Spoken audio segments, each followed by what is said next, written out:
Have you noticed that you're having feelings of shame overcome you? When you're dealing with a condition like POTS or any other chronic condition, it's not just the physical symptoms that are tough to handle, but it could also be emotionally difficult to handle. For example, some statements that I'll hear from clients will be things like, I'm ashamed that I have to go to the doctor yet again and I didn't get better, and I have to tell them again that it's not in my head. I'm ashamed that I have to go to my doctor appointment in a wheelchair or using any other assistive device, but I don't look that sick. I'm ashamed that my tests came back clean. There's clearly something wrong. That's just an example relating to the doctor, but it could also happen with friends or family members. I'm ashamed that I'm still not better. I'm ashamed that I have to change my plans with my friends last moment. I'm ashamed that I have to order different food at the restaurant. This feeling is unfortunately quite common for those battling an illness. And today I would like to speak with you a little bit about ways in which shame shows up, as well as ways to slowly disarm that feeling of shame. First of all, you might be wondering, what's shame and what's guilt? These two are often interchangeably used, but they're not the same. Guilt is the feeling you get when you did something wrong or you think you did something wrong. Let's say you said something mean to somebody and you feel bad. I did something bad. Shame is the feeling that your whole self is wrong. It's connected more to who you are. So if you said something mean to someone, you might be feeling ashamed that you're the kind of person that would do that. I am bad versus I did something bad. There's a few different things that make this feeling of shame get worse or persist. It doesn't happen for no reason. When you get sick, you might be asked questions like, so when will you get better? People want to know the timeline, and sometimes when it takes too long, they will shift the blame onto you. There's this cultural belief that you did something wrong to get sick, that it's your fault that you're ill, and then inversely, that you're not trying hard enough to get better. Now, of course, this could not be farther from the truth. This is one of those things that only once you've been through something like this can you begin to understand what it's really like to have an illness like this. That no matter how strong you are, and it doesn't mean you can just get better like this, but hearing comments like this can internalize that feeling of shame that you're not doing enough. Maybe you now look a little bit differently. You might have lost or gained weight, or maybe you're using a mobility aid. You might find yourself being anxious about how others will perceive you. What if someone makes a big deal about your disabled parking spot since you don't look disabled? You then start becoming a pro at trying to hide your differences. Maybe you minimize your needs. You don't ask for what you really need. For example, when walking, I used to fatigue very easily because of the symptoms, and I would need to sit down pretty often. But instead of saying that I need to sit down, that I'm tired and that I'm not feeling well and that my heart's acting crazy and that I feel overheated and all these other symptoms that I had, I would instead say, oh, I have to check my bag, or I have to drink some water, or I have to tie my shoelaces, or there'll always be some kind of excuse. Over time, this takes up mental energy because you're not truly there. You're not present. You're thinking about how others perceive you. You're also hiding your true self in the process.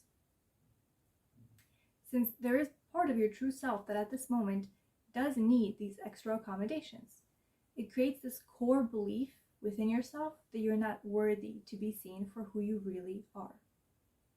This over time creates stress, which actually makes the illness worse. It gets you also in the cycle of shame, where you feel ashamed and then you feel ashamed for feeling shame. I hope that gave you a bit of an insight into how shame works.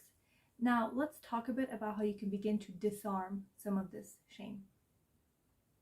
The first step is to identify. It's always the first step has to do with awareness.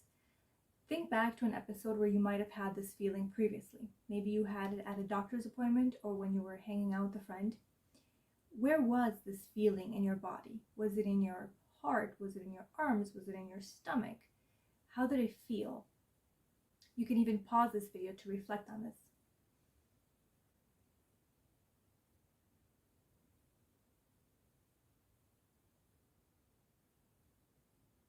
Now you know where and how shame feels, so you can identify it better in the future. Maybe you felt that like a rush of heat came over your torso. Also, who did you feel this with? Are there specific people that might have triggered this feeling? The next step is to dig deep. Let's say that perhaps you were with a friend and you felt this feeling come over you. Generally, you might have been hiking with this friend in the past, but now, because you're unable to do that, your friend came to visit you at home, and you have this feeling of shame coming over now that you've known how to identify it, how it feels in the body. What's underneath this feeling? Is it perhaps a fear that you're unworthy of love or acceptance, that people might be turned off by this new you, by your new symptoms, that people might be dismissive of your symptoms? What's underneath it all? What are some of the thought patterns and emotions that are underneath this feeling? That you feel weak? Take a moment to reflect. The third step is to actually check these beliefs for accuracy. What's true and what's not? Now, to be perfectly fair, some of these thoughts and feelings you might have are perfectly true and valid. There will be some people in your life that unfortunately will dismiss you, that unfortunately will be annoyed by your symptoms. The choice is now with you. How can you eliminate these interactions or lessen them in your life? For example, if you have a dismissive doctor, can you perhaps visit and see somebody else? Same thing with friends. But even if some people are dismissive, check your relationship with yourself.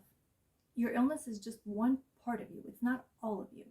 If a friend would be going through what you're going through right now, would you value them any less as a human being because they now had more pain or they were more fatigued, etc.?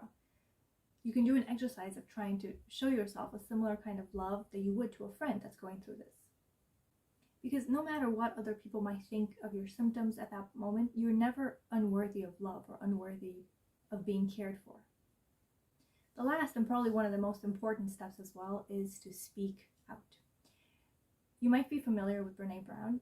If not, Google her. She has an amazing TED Talk and really great books. One of her quotes says, "If we cultivate enough awareness about shame to name it and speak to it, we've basically cut it off at the knees.